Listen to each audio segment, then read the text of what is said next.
This is not going to be one of my normal videos.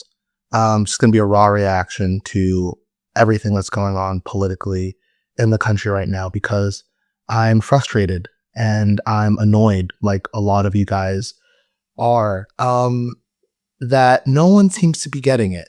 No one really at any level, whether it's the politicians or all these people with platforms.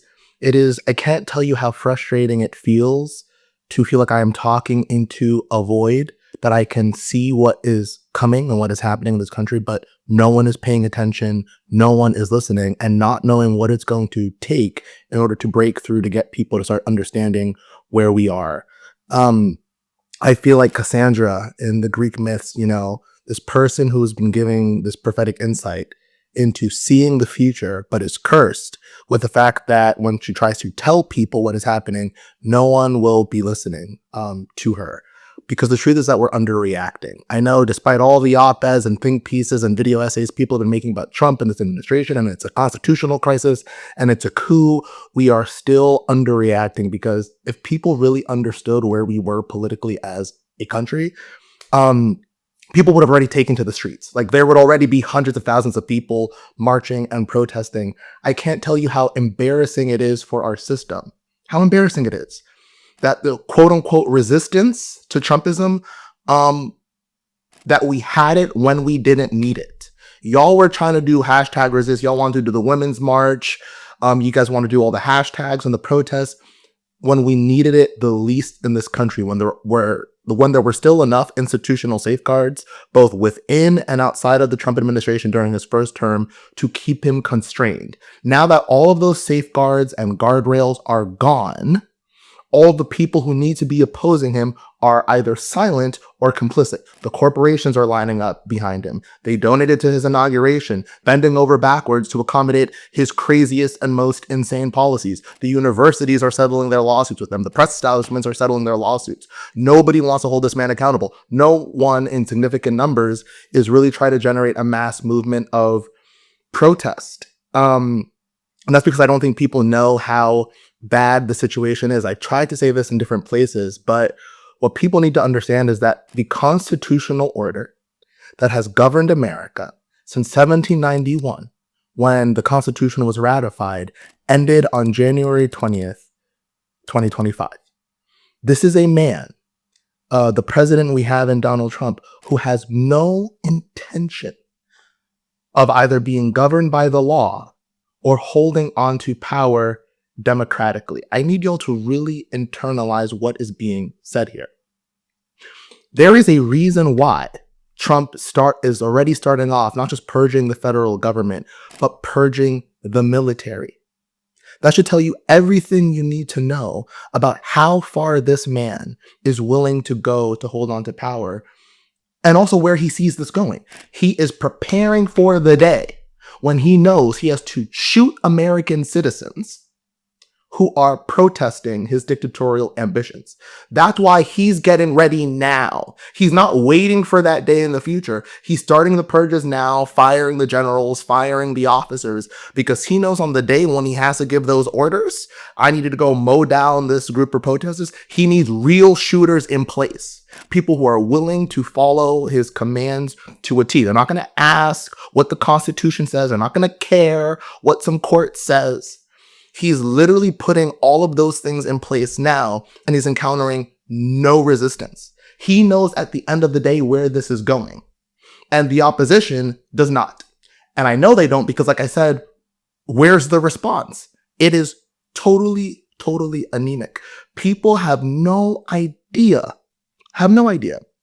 how far this man is willing to go in order to hold on to power. That is what I clocked on January 6th. And I know there have been some people who have been saying we made too big a deal out of January 6th. And really the only reason why they're saying that is because we didn't have mass assassinations on January 6th. If those protesters had found AOC or Nancy Pelosi or Mike Pence and done what they almost certainly would have done if they found them, we wouldn't even be having a conversation about all this, because it would have been obvious to the country, to people who it wasn't clear to by then exactly what this Trump movement exactly was and how far they were prepared to go in order to get things their way. But because we didn't see that, because we didn't see scores and dozens of congressmen and senators massacred on national TV because that, oh, it's just a little property damage, it's just a riot or whatever. And honestly, the riot itself wasn't even the biggest deal of all of that. It was the months of lying and the orchestrated campaign to overturn an election. And y'all can try and minimize that all you want now. But the truth of the matter is, like, listen, in any democracy, in any system that wants to call itself a democracy, there is literally no principle more foundational than the person who wins the election wins the office. The person who gets the votes gets the office. There's no norm more fundamental than that. If that norm can be violated with impunity, there is no norm, no standard that we can say is beyond violation. That's why y'all can't tell me about the Constitution. You can't tell me about the 22nd Amendment. Why should we care about presidential term limits or the independence of the courts and the judiciary when elections don't even matter? You guys don't understand the mentality of this man. You don't understand the mentality of this man. Y'all are still talking about midterm elections. Like, well, first of all, let me tell you why midterms won't save us. Let's just get to the bottom of the issue. Let me tell you why waiting for midterms or waiting for new elections isn't going to work. This is the problem with elected dictators. Even when they take power democratically, they have no power. They have no intention of holding on to that power democratically. So get ready for these midterm elections. I don't know exactly what they're going to do yet, but I can tell you we are about to get the most sham midterm elections ever in this country's history.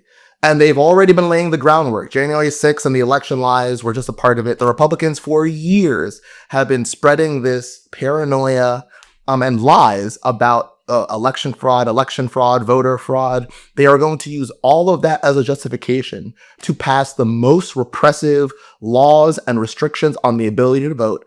And yes, they are going to target Democratic areas. They are going to target their political opposition to depress their turnout as much as possible. They have no intention, now that we brought them back to power, of keeping that power legitimately. And they were telling us to our face. Trump was saying, just vote this one last time, we'll never have to vote again.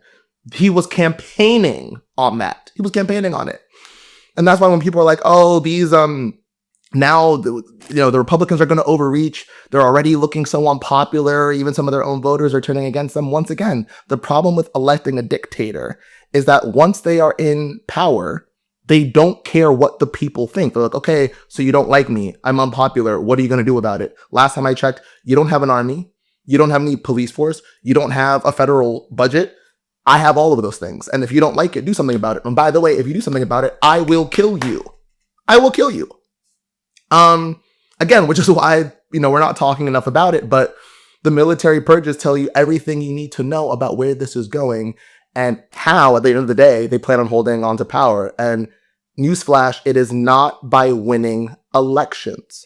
It's not. That is not how these things are going to be resolved at the end of the day. I mean, for the Game of Thrones fans out there, and I'm a huge Game of Thrones fan, so if you don't get this reference or this metaphor, that's totally fine. But y'all remember that episode where Cersei blew up the sept of Baelor, and everyone's gathered for this trial she's supposed to have, and the only person that clocks what is going on is Marjorie Tyrell, and she's in that sept pleading with the High Sparrow. She's like, no, something's wrong.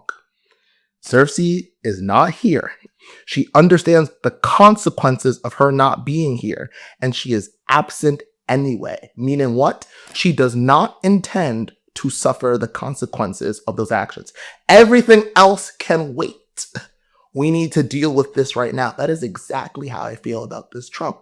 He knows the consequences of all of the illegal stuff he's doing. And yes, it is all illegal. He knows that. He doesn't care.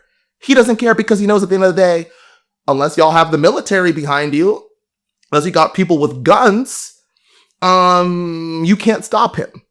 That is his theory of power. He proved it to us in January 6th that this has nothing to do with winning elections legitimately, fairly, and holding on to power. The goal is to get power by any means necessary and to keep power by any means necessary. I'm not being alarmist. I'm not speaking in hyperbole. I'm just trying to tell you as clearly as possible the situation that we are in. What you choose to do with that information is totally up to you. But we as a country, we were warned. We have been warned every day. I'm warning you right now. So don't even look to the Democratic part. Don't even bring the Democrats into this, because they can't even save themselves, let alone the country. We have to start asking the hard questions about what we're going to do, because the Constitution won't save us. The Constitution is dead right now. It is non-functioning, not just malfunctioning, it is non-functioning, because we have an entire governmental apparatus that is bent on lawlessness. They will not be constrained by the law. They do not care what the law is or has to say. They have made it very clear, explicitly telling you, we are the law. Our word is law. Our decrees are law. That is it. So how do you fight against that? It's not by citing any more unconstitutional provisions. It's not by suing them in the courts. They don't care what the courts have to say. They're like, where's your army? Where is it? If you don't have it, then shut up. That's the only thing they are going to respect is force. So we have to start thinking outside of the box, because the Constitution can't save us. The courts can't save us. The Democrats can't save us. Congress can't save us. The state governments can't save us. So we have to start asking the really hard questions about what we're going to do, because it's gotten to that point.